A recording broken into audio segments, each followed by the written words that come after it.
आ गया छज। वो पुरानी एक कहावत भी है ना, नाल सुआ कहावत भी सुनाई वजा ब छज की आखा छाणनी आ। साडी कौम का भी हिसाब बनया पिया। अज के दौर नाल तुसी वेखदे हो तो ट्रैक्टर के पिछे ड्रिल होंदी है गन्नम काश्त करने वास्ते, तो ये हल है। अज असी बाहर बहने तो बोतल पेप्सी की होंदी है तो विच पानी होंदा, लेकिन ये मिट्टी का भांडा वेखो, इस वजह तो उन्होंने लोगों दी सेहत भी आईयां।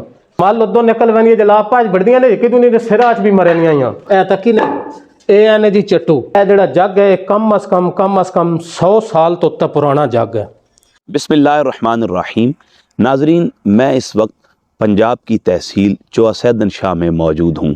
इस इलाके का जो नाम है और इस नाम की जो वजह तस्मिया है वो फिर कभी आपके सामने बयान करूँगा। यकीन जाने सर्दी की शिद्दत की वजह से हाथ भी कपा रहे हैं और ज़बान में भी लड़खड़ाहट पैदा हो गई है। लेकिन इस वीडियो को बनाने का मकसद आपके साथ आज एक म्यूज़ियम की चंद याददाश्तें शेयर करना है। मैं इस वक्त ख़ान हारून साहब के डेरे पर मौजूद हूँ। इस डेरे पर मोहतरम सुलेमान जालब साहब मौजूद हैं। उन्होंने मुझे यहाँ पर जब कुछ ऐसी चीज़ें जो हमारे घरों का सकाफ़ती विरसा हैं वो दिखाई तो मेरे दिल में ये ख़याल और चाहत पैदा हुई कि इस नज़ारे को और उन मखसूस सकाफ़ती विरसे पर मबनी चीज़ों को आपके साथ ज़रूर शेयर किया जाए। आएँ सुलेमान साहब के साथ गपशप भी करते हैं और वो हमारे घरों का सकाफ़ती विरसा भी आपको दिखाते हैं।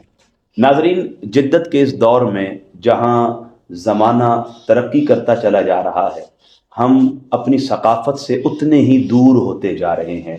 सकाफ़त इंसान को अपनी असल से जोड़े रखती है और असल से दूर होने का मतलब है अपनी फितरत से दूर होना। आए इनसे जानते हैं कि ये जो मुख्तलिफ़ सकाफ़ती चीज़ें हैं जो हमारे घरों में इस्तेमाल होती थी, हमारे बुज़ुर्ग इस्तेमाल करते थे और देसी स्टाइल था, जिद्दत के आने से पहले यही चीज़ें हमारे घरों को रौनक बख्शती थीं। इनसे जानते हैं कि ये चीज़ें कब से जमा कर रहे हैं और इन्हें इन चीज़ों का शौक़ कब से पैदा हुआ। जी सुलेमान साहब। ये चीज़ां जी साड़ियाँ सकाफती तकरीबन साढ़े आबा अजदाद जड़ियाँ चीज़ें इस्तेमाल करेंदे आए। साढ़े एक भाई खान नईम साहब तो उन्होंने शौक आया, उस शौक की वजह तो असी थोड़ियां थोड़ियां चीज़ां जमा कीतियां अपने मुख्तलिफ घरां चो। ज़्यादातर साढ़े अपने घर चो ही आईयां क्योंकि साढ़े जिहड़े प्यो दादा है वो सारे इन्हां नाल ही काम करते आए। उस दे विच सब तो पहली चीज़ है जिहड़ी कि इस्तेमाल होंदी है, पहले इस दे विच मुख्तलिफ चीज़ां वो बनाते आए। कोई डंगरां दी दवाई बनाउणी भी आई तां भी होर कोई चीज़ां भी होंदियां आईयां। वो इसां पंजाबी दे विच आखदे न चट्टू। ये पुरानी चीज़ है जिहड़ा कि अज जदीद मशीनरी तुसीं आखदे हो तो गलंडर आ गए घरां विच, ताइयां तां असां अज बीमारियां भी पै गईयां। ऐ तक ही नहीं, ये ने जी चट्टू। ठीक हो गया जी। ते इस तो अगे यह चीज़ आ गई घड़ियां दी जिहड़ी बनी होंदी आई रखने वास्ते चीज़ है गड़बंजी। ते अज जिहड़ा ते कूलर आ गए, मुख्तलिफ प्लास्टिक दी चीज़ां, ते एक घड़े रखने वाली गड़बंजी हो गई जी। यह जिहड़ा जग है कम अज़ कम 100 साल तो उत्ते पुराना जग है। ठीक है जी। ये प्योर पित्तल का जग है, पहले इस पानी पींदे आए, कोई बीमारी ना आई, कोई कुछ भी ना आया। अज असां मुख्तलिफ किस्म मैदा नप्पे वा किस्म कोई शै नप्पी है। तो यह लालटैन हो गई। ठीक है जी। अज तो बल्लो पा गए ने केड़ा जी फलानी कंपनी फलानी, है एक ही कंपनी आई लालटैन। ठीक है जी। यह उत्ता आ गई। अज के दौर नाल तुसीं वेखदे हो तो ट्रैक्टर के पिछे ड्रिल होंदी है गन्नम काश्त करने वास्ते, तो यह हल है। इस हल के उत्ते नाली लगी हुई है।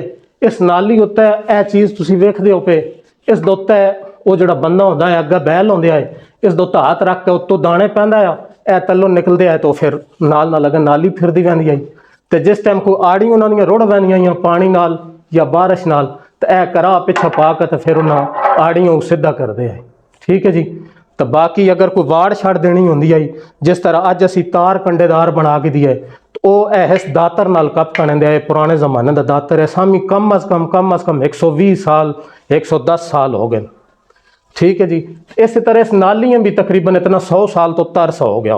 ये मेरा जो दादा है वो इस्तेमाल करने आए, तो हो सकता उन्होंने भी पिछों वालद की तरफ मिली हो। यह चीज़ है, इस नाल छोलियां अच्छा करेंदे आए। ठीक है जी। जोड़े छोले असी चाहते आसो ना अच्छा इस चीज़ नाल करते हैं। ठीक है जी। तो बाकी यह एक चीज़ है, ये अज भी थोड़ी बहुती है लेकिन नहाना जोगी है। अजकल तो यह ज़्यादातर उन्हें पा दित्तियां जी मोटरसाइकिल तो लोहे दियां बना के, लेकिन असी पंजाबी च जिसा खोती आदे उस उत्ते पाक है, इस दे उत्ते मुख्तलिफ चारा वगैरह ने लिया। तो यह चीज़ होगी जी मधानी, ठीक है जी। अज तो जूसर मशीना च असीं मक्खण कढ़दे हैं, तो यह मधानी है। फिर वेखो मिट्टी की चीज़ है, इसा पूरी साड़ियाँ जड़ियाँ माइयां भैणां इसा रिड़कदियां रिड़क रिड़क के रिड़क, फिर इसके तले अग रखनी, इसा गर्म करना, फिर वंज के मक्खड़ चढ़ना। और इसकी लस्सी जो बंदा पींदा है तो फिर तो मज़ा ही कोई होर होंदा है। अज लस्सी का ना स्वाद रहा तो ना मक्खण का स्वाद रहा, ठीक है जी। तो यह उत्ता है जी पुराना साडा जिहड़ा अज असी टूटियां तो हाथ धोने, बेसन धोने, लेकिन उस टाइम ये जिहड़ी चीज़ आई मिट्टी का कूजा सांस याद आ। फिर इस तो अगे वे खा वैंदी है। अज असी बाहर बहने तो बोतल पेप्सी की होंगी है तो विच पानी होंदा, लेकिन ये मिट्टी का भांडा वेखो, इस वजह तो उन्होंने लोगों दी सेहतां भी आईयां, सेहतां भी आईयां। इस दे विच पानी पा के वो नाल खड़ेंदे आए, दिल रख देंदे आए। तो इसका इतना ठंडा पानी पी होंदा है कि बंदा पींदा है तो सकून आ वैंदा है। फिर यह चीज़ है अज वेखो थ्रेशर लगती है, 5 मिनट लैंदी है तो चल भाई ओ जा रही हर शै, दाने बाहर तो भो परां। वो जने दे कद भी इंज आउंदे तो ताकतां भी होंदियां, क्योंकि तुसां मक्खण वाली अगर चीज़ तकाई है ना तो मक्खण खांदे आए। ये सारी जड़ 100 मन दाना इस नाल वसते आए हवा दे विच, ठीक है जी। भी लकड़ी की बनी हुई है। तो यह अग्गा आ गई जी पंजाली। पंजाली तो खैर अज भी है, क्योंकि करा शरा दाना मरेंदे रहने सारिया चीज़ां, इस तो तुसी वाकफ हो गई। तो कुछ चीज़ां उन जिन्हां तो तुसी कौन हो वाकफ। यह आ गई जी पुराने दौर की राजा हाल, ठीक है जी। ये जो पहले जमीन तैयार करनी होंगी है मुकम्मल तैयार करके, तो फिर उस तो बाद यह नाली फिरेंदे जी सुआ पहले तक आई है। यह विच एक चीज़ सुआ नज़र पी आती जी पई सां दिन मूंगली, ठीक है जी। ये जनानियां जो बन्नी तो धोंदियां ही ना कपड़े, तो इस नाल कुटदियां ही, तो उस तो मल निकलती आई। जब मल उदों निकल वैंदी है, जला भज बढ़दियां ने कि नहीं सिरा च भी मरनियां ही। यह चीज़ आ गई जी चरखा, ठीक है जी। इस दे तो पुरानियां जड़ियां साडियां माइयां भैणां वो धागा कतदियां, सूतर कतदियां, उन कतदियां, कत के किसी की रस्सी बनती आई, किसी का कपड़ा, किसी की चादर। यह चीज़ वेखी ने ये हुण थोड़ी बहुती सा मैं आराम नाल तां पे लाना गली पई है, कम अज़ कम 150 साल हो गया। तो यह त्रिंगल है। अजकल त्रिंगल तो समझ ही वेखे वे उसने, क्योंकि साडी कौम त्रिंगल देण तो बहु हिली भी है, ठीक है जी। ये त्रिंगल है ये, लेकिन फिर लकड़ी का, पहले तो सारे लोहे दे आए। यह आ गया छज, वो पुरानी एक कहावत भी है ना, नाल सुआ कहावत भी सुनाई वजा, ब छज की आखा छाणनी आ। साडी कौम का भी ये हिसाब बनया पिया।